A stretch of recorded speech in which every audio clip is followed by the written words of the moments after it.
এবার ইসরায়েলকে ধ্বংস করার হুমকি দিল মধ্যপ্রাচ্যের দেশ ইরান।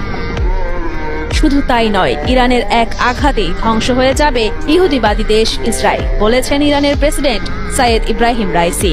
তিনি আরো বলেন, ইহুদিবাদী ইসরায়েল যদি ইরানে কোনো ধরনের আগ্রাসন চালায় তাহলে এটি হবে ইসরায়েলের শেষ ভুল। কারণ হিসাবে তিনি বলেন, ইরানের পাল্টা হামলায় পৃথিবীর বুকে টিকে থাকার সামর্থ্য থাকবে না ইসরায়েলের।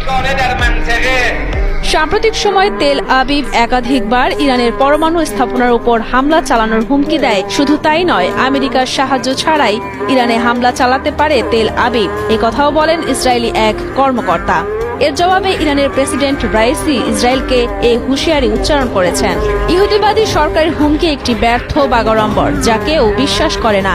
ইসরায়েলি শত্রু যদি আমাদের বিরুদ্ধে সামান্যতম কোনো পদক্ষেপ নেয় তাহলে আমাদের প্রথম পাল্টা আঘাতেই ইসরায়েল ধ্বংস হয়ে যাবে। 2 মে লেবাননের আল মায়াদিন টেলিভিশনকে দেয়া এক বিশেষ সাক্ষাৎকারে কথা বলেন ইরানের প্রেসিডেন্ট রাইসি। ইহুদিবাদী ইসরায়েল ইরানকে মোকাবেলা করার শক্তি রাখে না, এটি তেল আবিব নিজেও ভালো করে জানে বলে উল্লেখ করেন প্রেসিডেন্ট রাইসি। এ সময় তিনি আরো বলেন, ইসলামী প্রজাতন্ত্রের শক্তি এখন আর এ অঞ্চলের কারো কাছে অজানা নয়।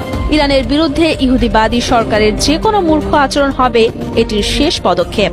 ইরানের পাল্টা হামলার প্রথম মুহূর্তটি সহ্য করাও ইসরায়েলের পক্ষে সম্ভব হবে না।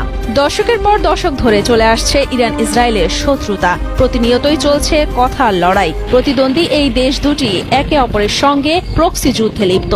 তবে এবার যেন ইসরায়েলকে সবচেয়ে বড় হুমকি দিল ইরান।